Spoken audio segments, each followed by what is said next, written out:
à tous, bienvenue dans Story Movies. Au sommaire de nos envies de cinéma, on fait l'école buissonnière avec François Cluzet. Le seul moyen que j'ai trouvé pour qu'on fasse l'école buissonnière ensemble, c'est qu'on se mette à la fenêtre.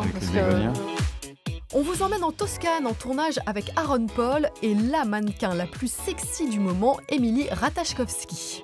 Et on fait des blagues de culte avec un trio totalement intenable. Oh putain, mais il n'y a plus de soleil. C'est bon, elle est partie l'équipe. Ah, bravo. Sans lunettes, vous l'avez vu? C'est l'acteur caméléon par excellence. Bonjour. Je ne loupe jamais une arrivée de François Cluzet, Oh. ni une accolade. François Cluzet n'a pas grand-chose à faire, semble-t-il, pour devenir au gré des rôles tétraplégique, navigateur ou médecin de campagne. Mais il change ses habitudes dans l'école buissonnière de Nicolas Vanier. Oh, bordel. Il incarne Totoche, un braconnier tout en barbe et en voix bourrue qui transmet son amour de la nature à un jeune orphelin. Je te fais chevalier dans l'ordre des pêcheurs à la mouche. C'est incroyable, je vous ai jamais vu aussi méconnaissable dans un film. Oui, c'était ça, c'était drôle d'ailleurs, parce que un grand plaisir là-dedans, dans le fait de vraiment se métamorphoser. Bon, le travestissement, c'est vraiment un truc d'acteur, au théâtre, on connaît bien ça. Mais c'était formidable de se laisser pousser la barbe pendant 6 mois. J'ai eu très chaud, mais en même temps, j'avais l'impression d'approcher le personnage au fur et à mesure que la barbe poussait. Et les costumes aussi, j'ai demandé à l'avoir bien avant. Après le maquillage, les cicatrices, les trucs, il fallait que je me sente, moi, crédible pour que ça puisse l'être pour les spectateurs. C'est surtout une histoire de préparation mentale. On a le scénario, on a la partition, on essaye de trouver une chronologie dans l'émotion. Et puis ensuite, finalement, c'est comme un môme. Si on y croit, les gens vont y croire. Non mais vous, j'ai l'impression que ça se joue aussi sur des trucs souvent imperceptibles. Oui, parce qu'ils sont plus pour moi que pour le spectateur. Je peux avoir des choses dans mes poches, je suis pas obligé de tout montrer. C'est juste une espèce d'imaginaire comme ça qui s'est construit. Il avait quoi dans les poches, Totoche? À Totoche, il a 1 milliard de Tellement trucs, évidemment, de fils de fer, d'hameçons. Enfin, c'était réjouissant de pouvoir y croire, quoi. Moi, ce que je veux, c'est y croire. Je trouve que les acteurs sont des dingues. Ils veulent vivre le faux et faire croire que c'est du vrai. Et moi, j'adore ça, essayer de rendre le faux vrai. Alors, Totoche, on commerce honnêtement? Monsieur, pour vous servir. Un beau balai pour madame? Non?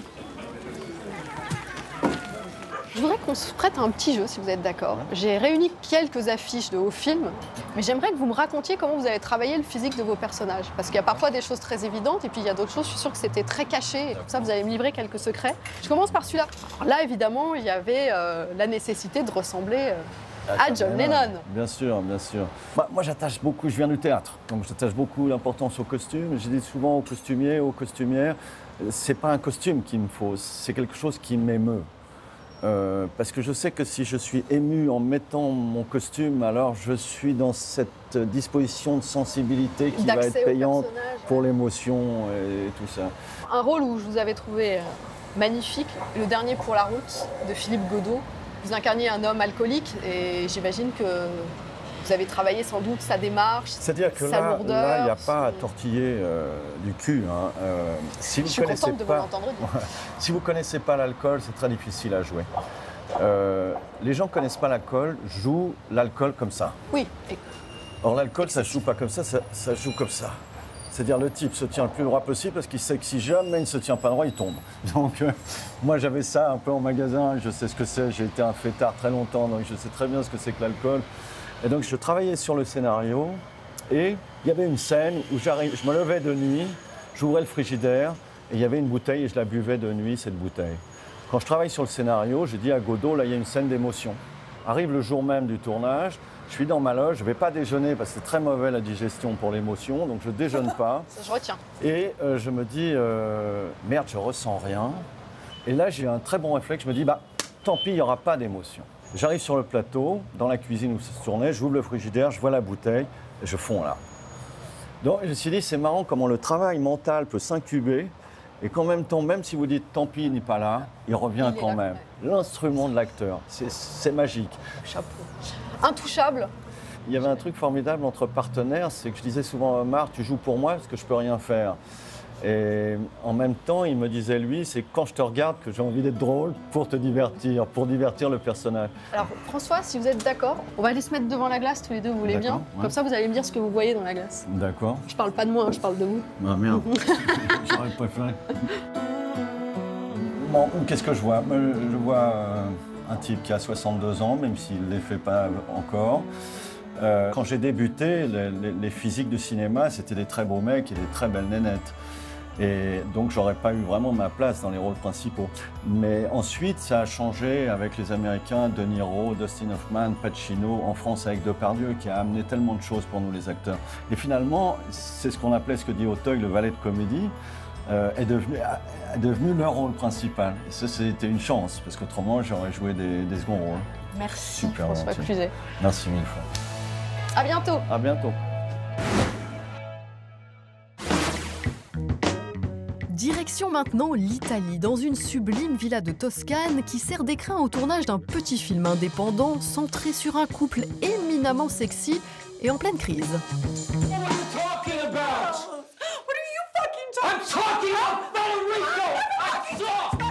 Devant la caméra, Aaron Paul, star de Breaking Bad et Need for Speed, et Emily Ratajkowski, l'une des top modèles les plus en vue du moment, déjà repérée par David Fincher dans Gone Girl.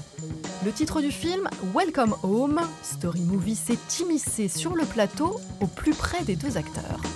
My name is Aaron Paul. I play the role of Brian Palmer. I'm Emily Ratajkowski. I play Cassie. I wanted to be here with you. Oh, God, I've been knowing, you know, for so long I thought you were going to want to get back at me for what I did, get revenge, you know? It's like... No, I want things to be the way they once were.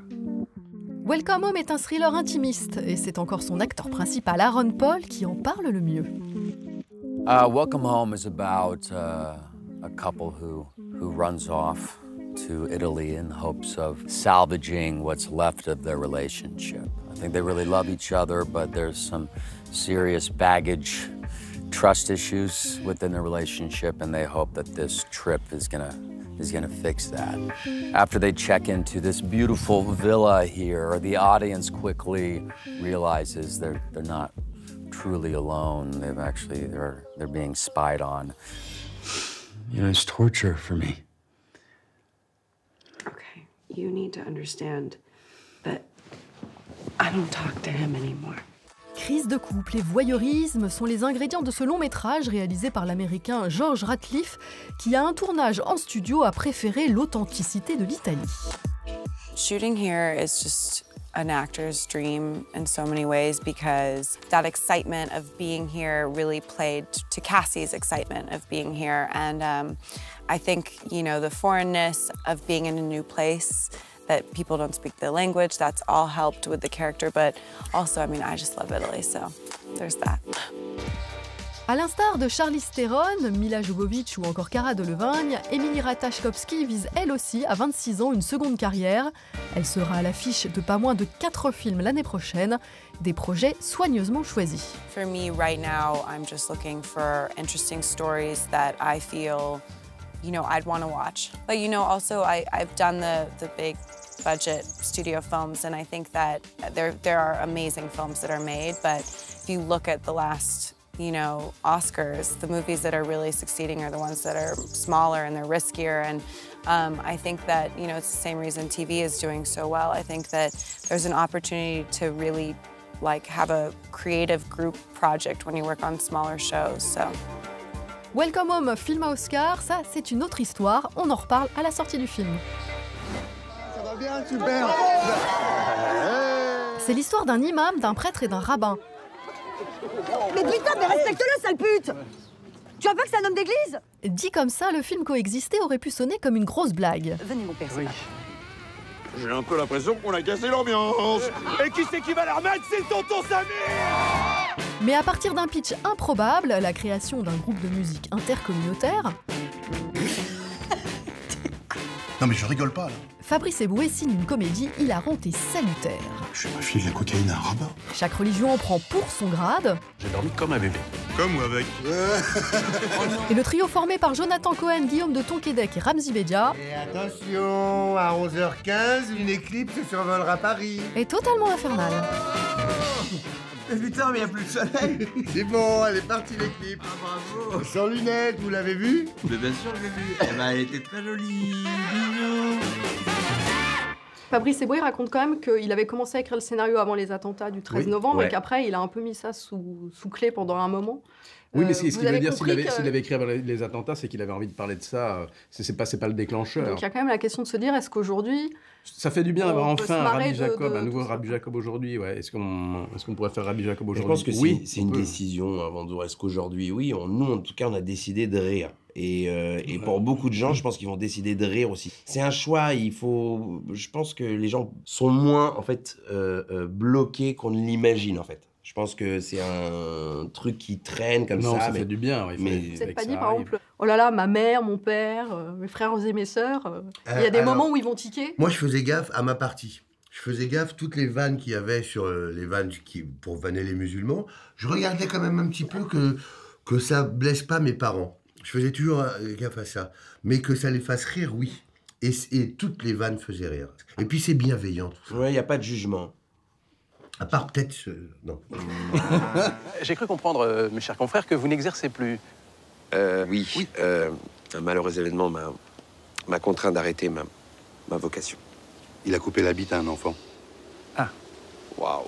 Il y a une religion, en tout cas, qui vous unit, c'est la religion du cinéma. Alors, je voudrais faire un petit questionnaire religion. Allez, c'est parti. Alors, devant quel film avez-vous eu l'illumination, la révélation que vous seriez un jour comédien? Moi, c'est quand j'ai vu Dupontel. C'est vrai? Ouais. Quand j'ai vu Dupontel sur scène, je savais que je voulais faire ça. Putain, c'est beau ça. C'est une belle déclat. En plus, il est français. Mais catholique. Et catholique. On n'aimera pas aucun règlement. Et il a du talent. Moi, je suis un grand fan de Tom Cruise. Tu lui ressembles en plus. Mais tu sais que c'est fou. Mais j'ai lu ça, je crois que c'est en première. Ouais. Ils ont dit, ouais, le Tom Cruise français. C'est toi. Juif. Mais c'est con qu'ils aient mis ça à la fin. Je pensais avoir passé outre les trucs. Ils ont fait Tom Cruise français. Juif. Gros. Voilà. Gros et juif. Bon, bah, voilà. Quel réalisateur seriez-vous prêt à vous damner? Pour personne. Je me donnerais pour aucun réalisateur. Ah, moi aussi. Qui? Scorsese, je vous balance. Pour Scorsese, tu me balances? Pour Scorsese, il n'y a plus d'amitié? Il n'y a plus rien. Même ma famille, je la dégage. Mes enfants, je leur parle plus pour Scorsese. Pendant combien de temps? Un an, ça peut durer. Un an, ça peut durer. Un an, je les calcule pas. Scorsese, il dit, tu fais mon film, le premier rôle, Et mais tu par contre, parles pas pendant à tes un enfants. an, je parle pas à tes enfants. Direct. Pour quel film de votre carrière demanderiez-vous le grand pardon? Ah, pas mal. C'est un peu par honte rapport à d'un qui film. pour? Non, pas Un peu honte d'un film qu'on a fait? Ouais, c'est ça. Faut pas se griller avec des gens aussi. Non. Après, on dira, t'as vu, tu étais Et bien tu peux content dire, de faire ah le film, ouais, mais maintenant non, que je t'ai vu à la télé, t'as dit que c'était nul, espèce de connard. Oui, Et ben c'est tu ça. vois, je voulais taper pour Scorsese, parce que c'est mon frère. Parce que je le Tu verras connais. pas. Mais attends, fallait pas le prendre au premier Mais degré. Ouais, mais on a du mal avec les Dalton un peu. Et toi, Guillaume? Moi, je suis fier de tout ce que j'ai fait. Oh là là. Non, mais c'est vrai. Non, j'enlève les Dalton, j'adore. Eh ben moi, pareil, je suis fier de tout ce que j'ai fait. C'est faux. Mais je vais rester comme Guillaume. Langue de bois. Non. Surtout, on voulait vous présenter nos excuses pour cette interview. Pas du tout, moi ça m'a Waouh. égayé ma journée, on a besoin d'amour et d'humour. Allez, Au revoir, ciao. Sophie. Et on se revoit Ciao. plus vite. Bye bye. On va plus jamais te revoir ici. Complètement folle, elle était complètement bourrée.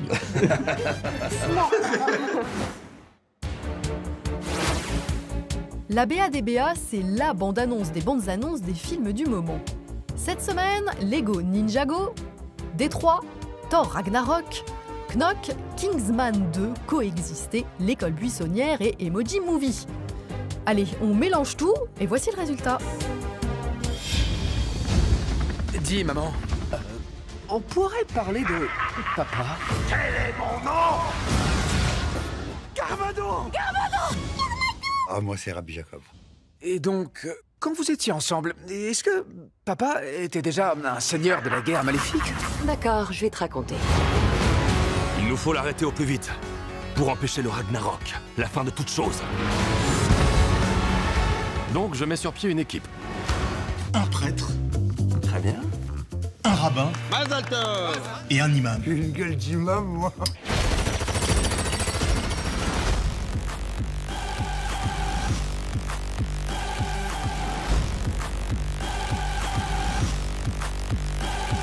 Aujourd'hui marque le début d'une nouvelle ère.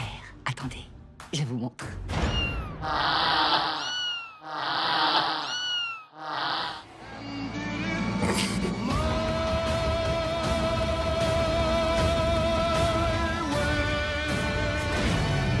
Voilà, ça c'est de la merde, ça peut cartonner.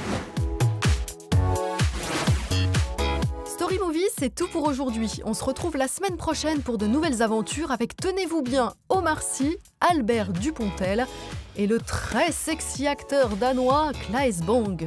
Que d'hommes, que d'hommes. Allez, salut!